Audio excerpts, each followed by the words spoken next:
back in Australia, but the country they've returned to is very different. Was it a surprise to see the army here? Yeah, just nice to be home. This is the new national regime, enforced from midnight. Inside the airport, all arrivals are screened before being sent to mandatory quarantine. I think it's good. It'll be fun. But some anxious relatives watched on. Andrew Cowling has grave concerns about his 85-year-old father. I don't know how any of this is going to be managed by the government in any way. They've got dietary requirements, health requirements, and they're locking them up in a hotel.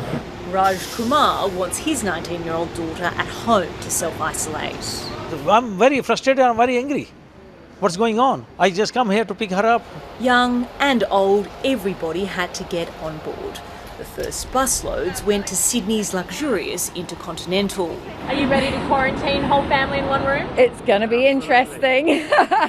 Others remained stuck on the buses. Sitting outside the Intercontinental, but unfortunately 3 hours have now gone. And then they were sent elsewhere.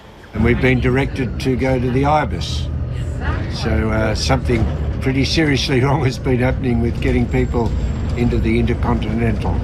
Finally, Peter O'Connor made his destination. Well, after 5 hours out of the airport, hanging around the Intercontinental in a bus, and now good old-fashioned Ibis.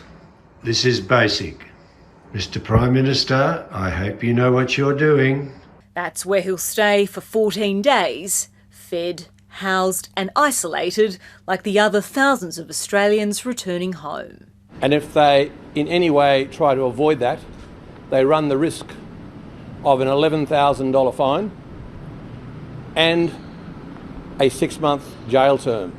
There's a reason the government is enforcing hotel isolation because, like other attempts at social distancing, some people simply weren't getting the message. Authorities were flabbergasted when a group of 33 doctors landed at Sydney Airport from Chile on Friday and dodged police to board domestic flights instead of checking into a hotel as directed. I actually don't know what to say about those doctors. They are the people who you would expect to know better than anybody else. So yeah, it's bitterly disappointing. So was this. Evacuate now. A fire alarm forcing people isolated in one hotel back onto the streets.